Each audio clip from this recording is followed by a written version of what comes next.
Welcome to yet another episode of the Economic Times Cutting Chai Stories, a series of conversations with CXOs over chai or coffee, if that's your preference, where we talk about their lives, hobbies, interests, and touch upon various other topics.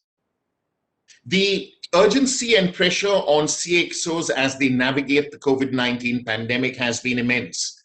And right now, we are in the midst of the second wave. These CXOs have been constantly monitoring myriad ways to ensure that their respective companies stay on course in the new normal.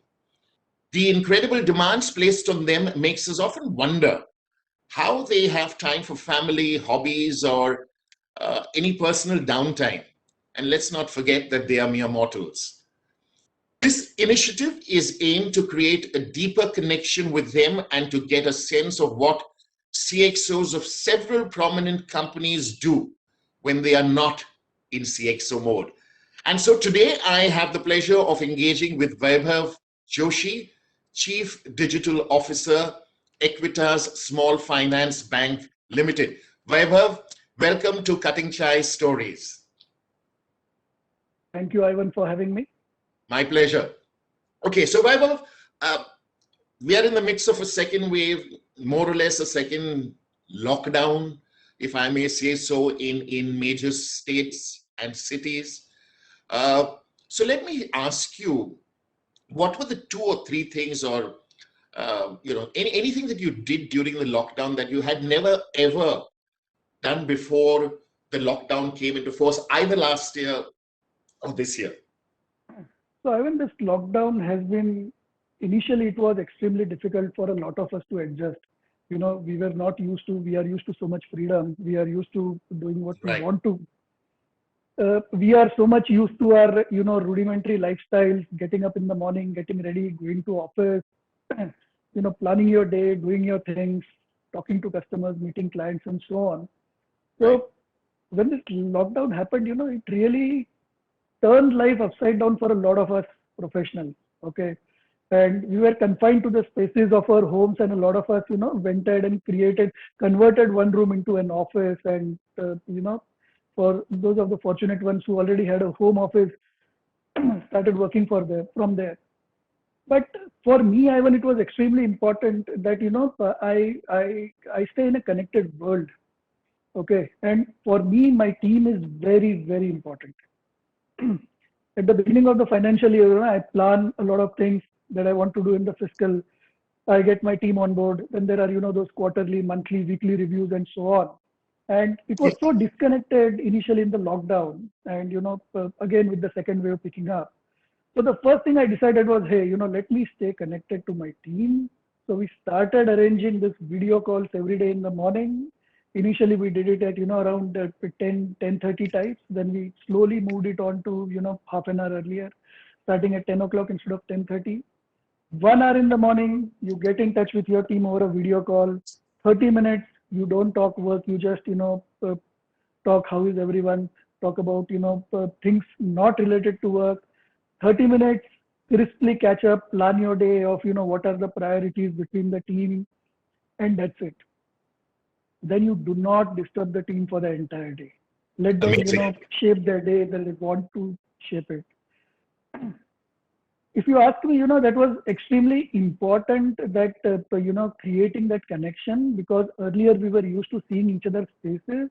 And the moment we started doing it, the very next week, the productivity shot up like this. And the reason was, we were so much accustomed to working with each other, seeing each other, living with each other in the entire day, that 24/7 experience of staying into the confines of your home was becoming a little bit difficult. Yes. The second thing that me and my team, both of us started doing was, we took up exercise. So we decided that, hey guys, it's time that, that rudimentary part of the rudimentary lifestyle needs to go away. So, if I may interrupt and ask you here, Vaibhav, sorry, how big was the team that you were handling during this period, during the initial period? So I was handling around 16 members. Okay. That's big. So yeah, I was handling around 16 members, and today I handle around almost 2x that team. And the idea was very simple: mental well-being, physical health well-being, extremely important. So a colleague of ours is into yoga, so we decided to take up yoga, and he would share an asana every 3-4 days, and we would perfect that asana. And then Surya Namaskar and some other exercises and so on and so forth. So Yes. two important things that I think I did during this lockdown was A, being connected. B was mental and physical well-being. Right. Wonderful. I mean, these seem like little things, but trust me, these are major things, because just to add, while a lot of people project that work from home is happening, we're taking care of employees. When it comes down, there are a lot of people who said that as the months progress, and these are employees at a second level or a third level, where they said that, literally we were taken for granted because people forgot that they're operating from home and they had a lot of duties at home. Like you're saying, previously we used to meet face to face, and we might not necessarily have called for a meeting and say, let's go into the conference room, because we'd say, hey, is that done? Okay, it'll take another 5 minutes, it's over. Here, for every small thing, there's a meeting. Here, for every small thing, it became transactional rather than, that personal touch, because people were remote. An email was sent and you were expected to respond. So what you have outlined is very interesting, because on a day-to-day basis, to ensure that rigor of ensuring that you meet and then leave them for the rest of the day and trust them to deliver is very important. That's my takeaway from what you just said. Great. Let's rewind a little, Vaibhav. If you were to go back to the early years of your childhood, school, or later in college, uh, can you take us through your journey? What was there anybody who influenced you in those formative years, and what ambitions did you have then as a teenager, which we all have? Could you take us through your journey briefly? Sure, I will. So as a teenager, I was brought up in Ahmedabad, Gujarat. And when I was growing over there, I would see both my parents, both were bankers. I am also a banker today. And I would see them and I would always say that, hey, I am never going to be a banker. Okay.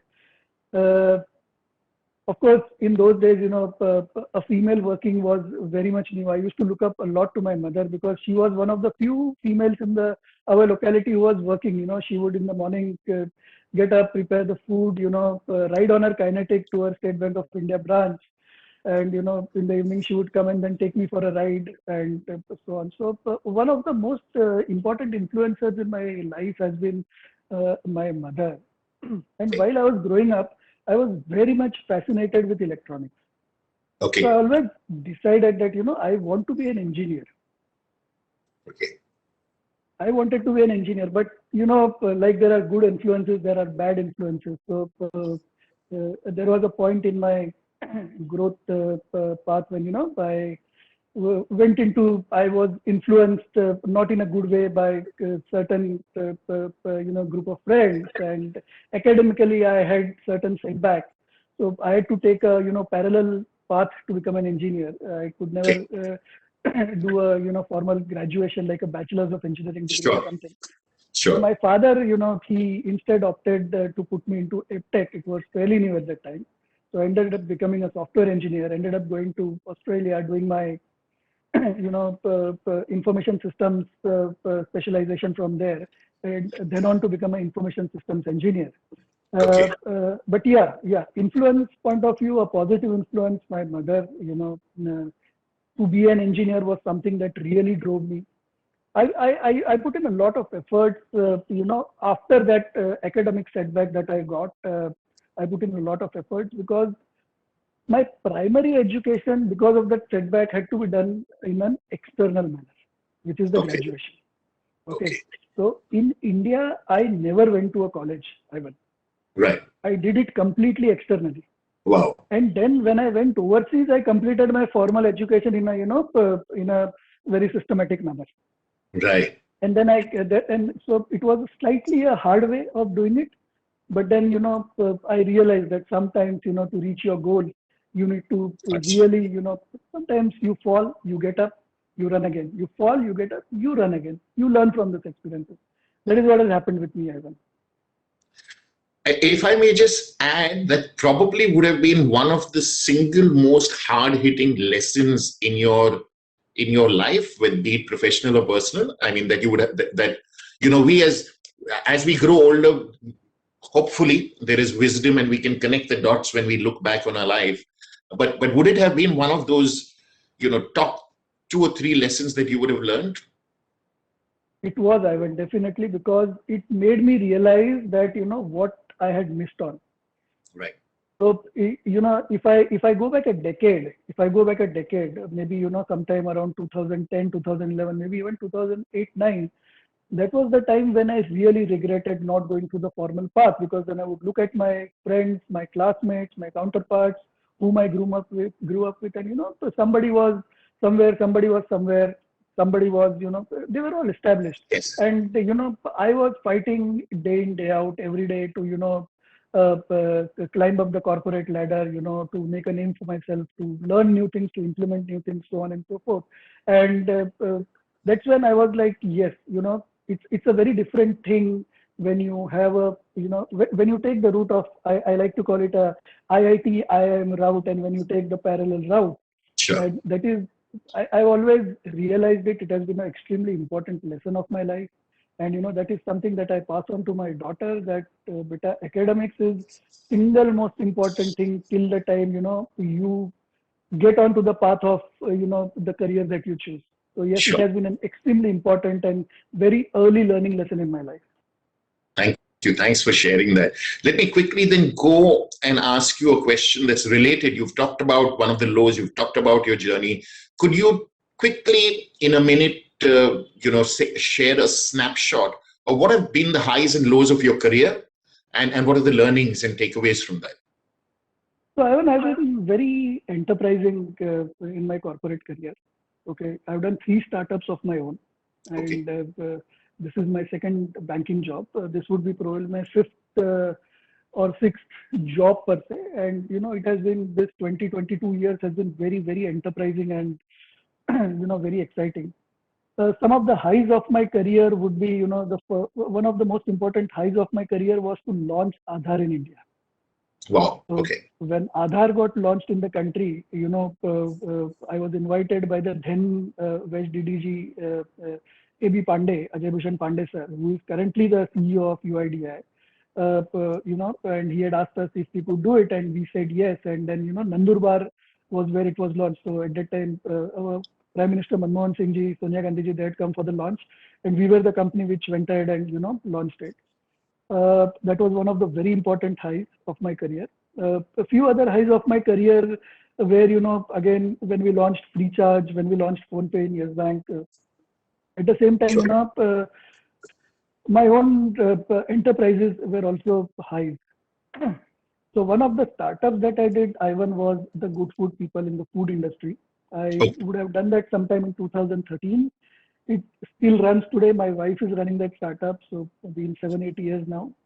Though we have diversified into a different business model than the one I had started, but it's a well-running startup today. Another of my Wonderful. high was when I did a technology startup. I just come back from Australia, 2005, Okay. and I ran it for 3 years. Isan IT Solutions. So uh, some very, very interesting projects we did over there. That was one of my highs. Uh, One of the most important highs of my later career has been, joining Equitas as the Chief Digital Officer.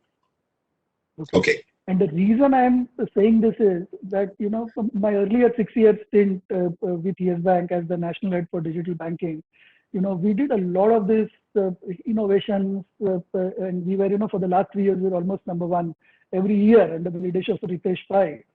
Right. But I've always wanted to, get into the CXO shoes into an established institution, and Equitas actually gave me that opportunity. Mm. Okay. So that has been one of the, early later highs. As far as the Amazing. lows are concerned, Ivan, in a corporate career, there are a lot of highs and a lot of lows. But one of the lows that I seriously feel even today, and I'll keep on feeling, till the time I'm working, is quitting entrepreneurship.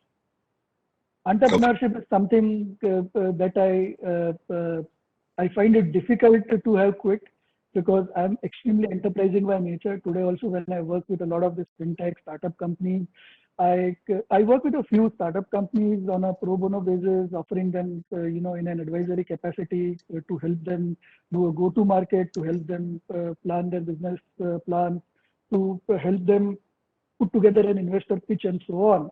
And a few of these startups have, successfully also sourced investment. So Okay.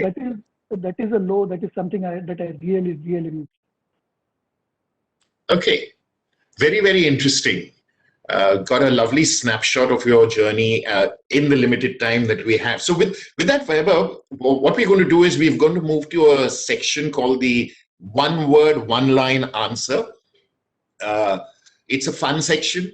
I will ask you certain questions, very short, and I will ask you to reply either in one word, sometimes maybe in 3 words, or in a line.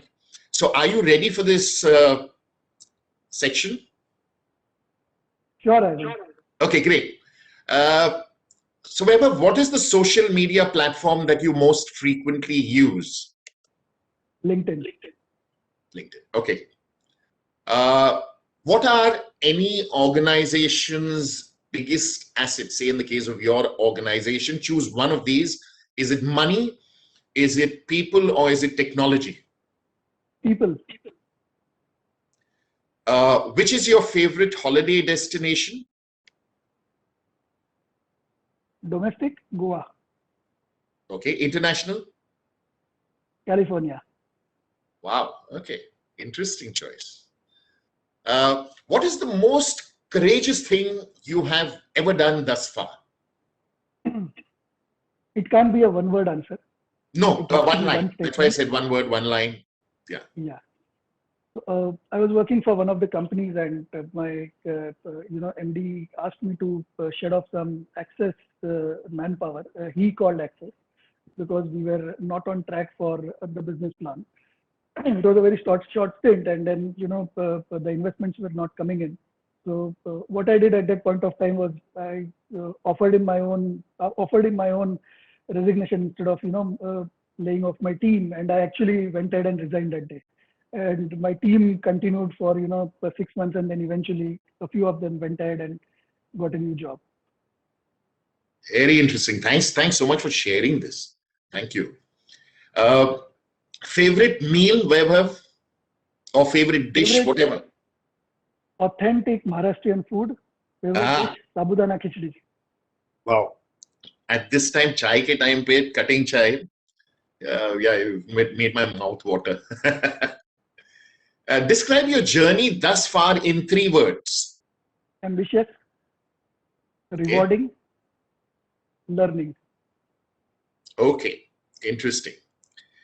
If you were to choose amongst these two superpowers, so one of the superpowers is super strength and the other is invisibility, what would you choose? Super strength. Okay. Uh, if you were to pick an era or a time period, would it be 1990s or 2020s? I think I know your answer. 1990s, if I was allowed to do a lot of changes. Yeah. All-time favorite sports person. Sachin Tendulkar. Okay. Most admired Indian company. Tata. Okay. What, according to you, has been the most important invention ever? Electricity. If you were to choose one, would it be money or would it be fame? Money. Okay. Which 3 people, living or dead, they could be fictional people also, historical figures, would you like to have a cutting chai conversation with? If Vaibhav were to sit this evening and have a cutting chai conversation, which are the three people you would like to have that conversation with? So the first one is Adolf Hitler. I Okay. would really love to have a cutting chai conversation with him. Okay. Second is Netaji Subhash Chandra Bose. And third would be Richard Nixon. Okay. Very interesting. Last question for this particular segment. Kindly complete this sentence. Life is incomplete without Family. Nice. Very good. Well done, Vaibhav. You were fantastic. All your answers came straight from the heart without too much of, trying to apply the mind. It just was very spontaneous. Thank you very much. My last question for you. All of us are going through, you touched upon it, stress, anxiety. The future is uncertain because of the environment around us, the COVID pandemic, XYZ, and the consequent things that we've got to face. What would your message be for those who are watching this video? And I'm coming specifically to a group of people whom we call the millennials, who are prone to a lot of stress, depression, and anxiety, and probably have never come across something like this ever in their lives, like most of us. What would your message be for them? So Ivan, the message is very simple. Wherever there is sunrise, there is also a sunset. Everything that starts will eventually end. So don't get depressed, don't get anxious. Today, whatever the difficulties are that we are facing, there will be a tomorrow where these difficulties will go away. Have faith, have trust. Science has evolved. We as human beings are evolving. And there is always a solution to every problem. It may not be today, but there is definitely a solution on the horizon. Fantastic. Every sunrise, there is a sunset, but there'll be a sunrise again. It might sound philosophical, but that's the need of the hour, and that's the practical philosophy that can be applied. I think we've got to keep it very, very simple.